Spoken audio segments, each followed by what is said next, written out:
ची खबरबात बघूया। धाराशिवच्या भूमवाशी तालुक्यामध्ये जोरदार पाऊस कोसळतोय आणि मुसळधार पावसामुळे चांदणी नदीला आता पूर आलेला आहे।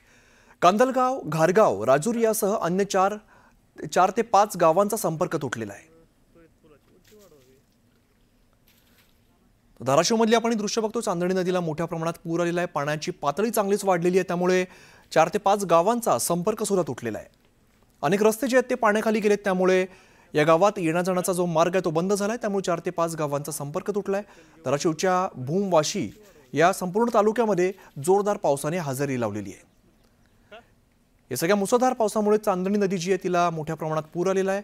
यामध्ये कांदलगाव, घारगाव, राजुरी यासह अन्य 4 ते 5 गावांचा संपर्कही तुटलाय। बालाजी निरफळ आमचे प्रतिनिधी अधिकची माहिती देतात। बालाजी, काय सध्याची धाराशिवमधली पावसाची परिस्थिती आहे? अमित, एकूण काल रात्री जो आहे तो वाशी, भूम तालुका आणि परंडाचा परिसर जो आहे तो या तालुक्यात जोरदार पाऊस झालेला आहे।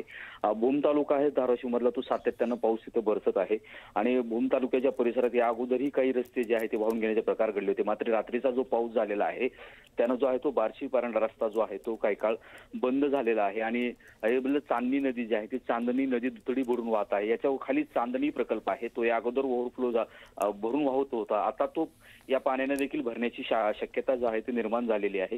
आम्ही आपल्याला एकूण पाहायला पाहिजे किंवा मे महिन्यात सुरुवातीला मान्सून पूर्व पाऊस जोरदार पद्धतीने धाराशिव जिल्ह्यात बरसलेला आहे। तसा धाराशिव जिल्हा पर्जन्यमानानं कमी आहे, मात्र ज्या पद्धतीने मे महिन्यात पाऊस बरसला त्यानंतर सातत्यानं 3 महिने धाराशिव जिल्ह्यात कमी अधिक प्रमाणात पाऊस बरसत आहे। त्यामुळे जिल्ह्यातील प्रकल्प जे आहेत ते आता 70% भरलेले आहेत। आता जो पाऊस पडतोय तो प्रकल्प भरून पाणी वाहत आहे, त्यामुळे निश्चितच आता पडणारा पाऊस जो आहे तो शेतकऱ्यांना नुकसान देणार आहे। रात्रीचा जो पाऊस आहे तो भूम आणि परांडा परिसरात पडल्यामुळे याचं पाणी जे आहे ते बार्शी कडल्या भागात गेल्यामुळे बार्शी आणि परांडाकडल्या काही गावाचा जो आहे तो संपर्क तुटलेला आहे। काही ठिकाणी नागरिकांची मागणी होती पूल उंची वाढवा, मात्र ती पुलाची उंची न वाढवल्यामुळे जे आहे ते आता रस्ता बंद असल्याने वाहतुकीसाठी बंद आहे। त्यामुळे आता प्रशासनाकडून सुद्धा कशा पद्धतीने कामं केली जातात हे पाहणं महत्त्वाचं असेल। धन्यवाद बालाजी या माहितीसाठी।